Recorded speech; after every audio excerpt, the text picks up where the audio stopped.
Capítulo 2. Funcionarios y empleados de los concursos. Sección primera. Designación y funciones. Artículo 251. Enunciación. Son funcionarios del concurso el síndico, el coadministrador y los controladores del cumplimiento del acuerdo preventivo y de la liquidación en la quiebra. Artículo 252. Indelegabilidad de funciones. Las atribuciones conferidas por esta ley a cada funcionario son indelegables, sin perjuicio del desempeño de los empleados.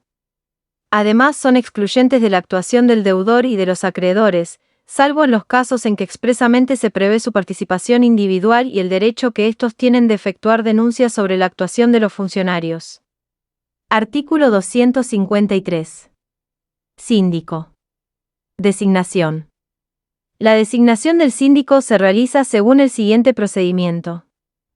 1. Podrán inscribirse para aspirar a actuar como síndicos concursales los contadores públicos, con una antigüedad mínima en la matrícula de 5 años, y estudios de contadores que cuenten entre sus miembros con mayoría de profesionales con un mínimo de 5 años de antigüedad en la matrícula. Los integrantes de los estudios al tiempo de la inscripción no pueden a su vez inscribirse como profesionales independientes. Se tomarán en cuenta los antecedentes profesionales y académicos, experiencia en el ejercicio de la sindicatura, y se otorgará preferencia a quienes posean títulos universitarios de especialización en sindicatura concursal, agrupando a los candidatos de acuerdo a todos estos antecedentes. 2. Cada 4 años la Cámara de Apelación correspondiente forma 2 listas, la primera de ellas correspondientes a la categoría A, integrada por estudios, y la segunda, categoría B, integrada exclusivamente por profesionales. En conjunto deben contener una cantidad no inferior a 15 síndicos por juzgado, con 10 suplentes, los que pueden ser reinscriptos indefinidamente. Para integrar las categorías se tendrán en cuenta los antecedentes y experiencia, otorgando prioridad a quienes acrediten haber cursado carreras universitarias de especialización de posgrado. Para integrar las categorías se tomarán en cuenta las pautas indicadas en el último párrafo del inciso anterior. 3. La Cámara puede prescindir de las categorías a que se refiere el inciso anterior en los juzgados con competencia sobre territorio cuya población fuera inferior a 200.000 habitantes de acuerdo al último Censo Nacional de Población y Vivienda. También puede ampliar o reducir el número de síndicos titulares por juzgado. 4. Las designaciones a realizar dentro de los 4 años referidos se efectúan por el juez, por sorteo, computándose separadamente los concursos preventivos y las quiebras. 5. El sorteo será público, y se hará entre los integrantes de una de las listas, de acuerdo a la complejidad y magnitud del concurso de que se trate, clasificando los procesos en A y B. La decisión la adopta el juez en el auto de apertura del concurso o de declaración de quiebra. La decisión es inapelable. 6. El designado sale de la lista hasta tanto hayan actuado todos los candidatos. 7. El síndico designado en un concurso preventivo actúa en la quiebra que se decrete como consecuencia de la frustración del concurso, pero no en la que se decrete como consecuencia del incumplimiento del acuerdo preventivo. 8. Los suplentes se incorporan a la lista de titulares cuando uno de estos cesa en sus funciones. 9. Los suplentes actúan también durante las licencias. En este supuesto cesan cuando éstas concluyen. Sindicatura plural. El juez puede designar más de un síndico cuando lo requiera el volumen y complejidad del proceso, mediante resolución fundada que también contenga el régimen de coordinación de la sindicatura. Igualmente podrá integrar pluralmente una sindicatura originariamente individual, incorporando síndicos de la misma u otra categoría, cuando por el conocimiento posterior relativo a la complejidad o magnitud del proceso, advirtiera que el mismo debía ser calificado en otra categoría de mayor complejidad. Artículo 254. Funciones. El síndico tiene las funciones indicadas por esta ley en el trámite del concurso preventivo, hasta su finalización, y en todo el proceso de quiebra, incluso su liquidación. Artículo 255. Irrenunciabilidad. El profesional o el estudio incluido en la lista a que se refiere el artículo 253 no puede renunciar a las designaciones que le correspondan, salvo causa grave que impida su desempeño. La renuncia comprende la totalidad de las sindicaturas en que el funcionario actúe y debe ser juzgada por la Cámara de Apelaciones con criterio restrictivo. El renunciante debe seguir en sus funciones hasta la aceptación del cargo por el reemplazante. Remoción. Son causas de remoción del síndico la negligencia, falta grave o mal desempeño de sus funciones. La remoción compete al juez, con apelación ante la Cámara. Consentido o ejecutoriado el auto, el síndico cesa en sus funciones en todos los concursos en que intervenga. La remoción causa la inhabilitación para desempeñar el cargo de síndico durante un término no inferior a 4 años ni superior a 10, que he fijado en la resolución respectiva. La remoción puede importar la reducción para el síndico de entre un 30% y 50% de los honorarios a regularse por su desempeño, salvo en caso de dolo, en cuyo caso la reducción podrá superar dicho límite. Puede aplicarse también, según las circunstancias, apercibimiento o multa hasta el equivalente a la remuneración mensual del juez de primera instancia. Licencia. Las licencias se conceden solo por motivos que impidan temporariamente el ejercicio del cargo y no pueden ser superiores a 2 meses por año corrido. Las otorga el juez con apelación en caso de denegación. Artículo 256. Parentesco inhabilitante. No pueden ser síndicos quienes se encuentren respecto del fallido en supuesto que permita recusación con causa de los magistrados. Si el síndico es un estudio, la causal de excusación debe existir respecto de los integrantes principales. Si el síndico se encuentra en esa situación respecto a un acreedor, lo debe hacer saber antes de emitir dictamen sobre peticiones de éste, en cuyo caso actúa un síndico suplente. Es falta grave la omisión del síndico de excusarse dentro del término de 5 días contados desde su designación o desde la aparición de la causal.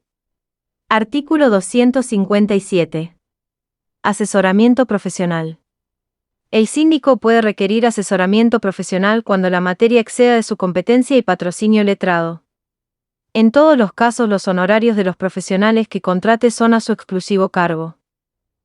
Artículo 258. Actuación personal. Alcance. El síndico debe actuar personalmente. Cuando se trate de estudios, estos deberán indicar en cada concurso en que actúen cuál o cuáles de sus profesionales integrantes asume el deber de actuar personalmente. El indicado no podrá ser reemplazado salvo causa justificada, admitida como tal por el juez. La actuación personal se extiende aun cuando deban cumplirse actos fuera de la jurisdicción del tribunal. Si no existen fondos para atender a los gastos de traslado y estadías, o si media otra causa justificada, se requiere su comisión al agente fiscal de la respectiva jurisdicción, por medio de rogatoria al juez que corresponda. Sin embargo, el juez puede autorizar al síndico para que designe apoderado con cargo a gastos del concurso, a los fines de su desempeño en actuaciones que tramitan fuera de su tribunal. Artículo 259. Coadministradores. Los coadministradores pueden actuar en los casos señalados por los artículos 192 a 199. Su designación debe recaer en personas especializadas en el ramo respectivo o graduados universitarios en administración de empresas. Su remoción se rige por lo dispuesto en el artículo 255. Artículo 260. Controlador. Comité de control. El Comité Provisorio de Control en el concurso es un órgano de información y consejo.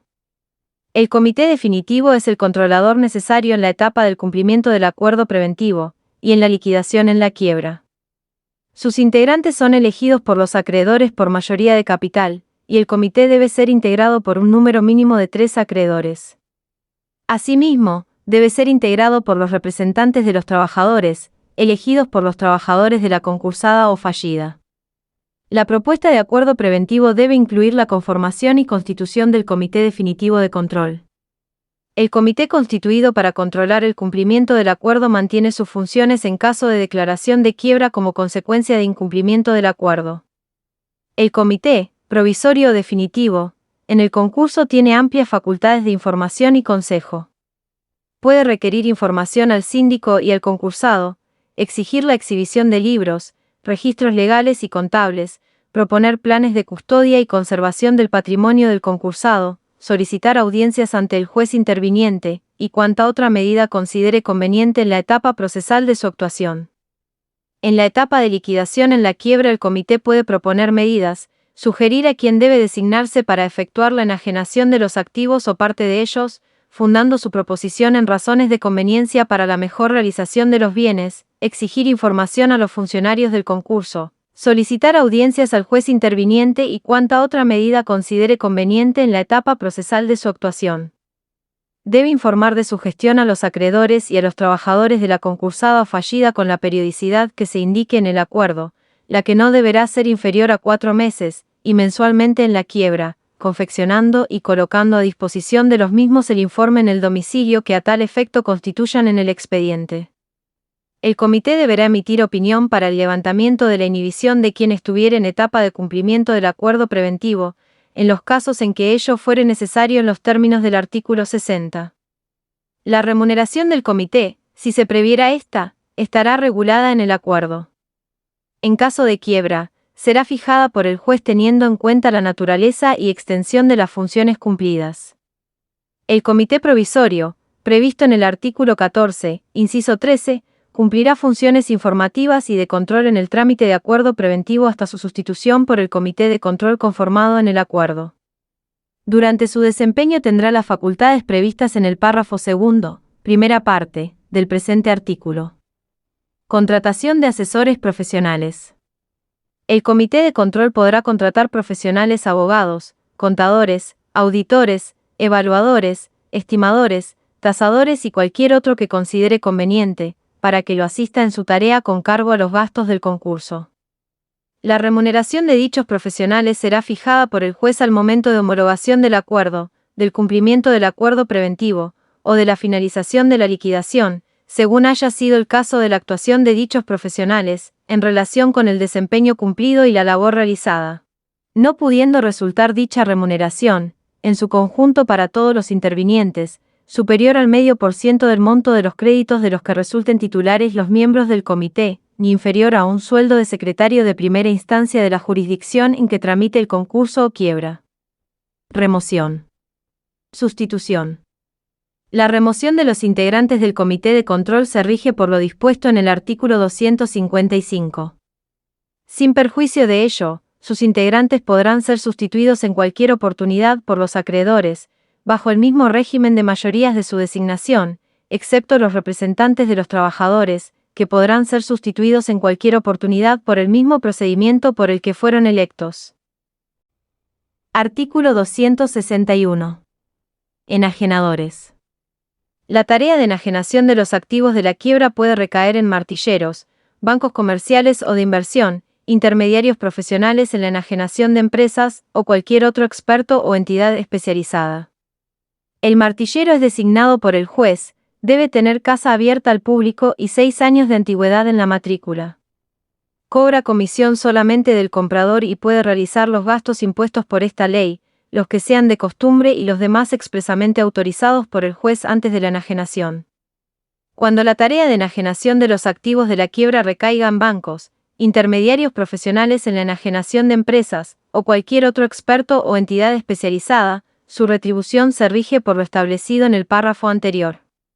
Artículo 262. Evaluadores.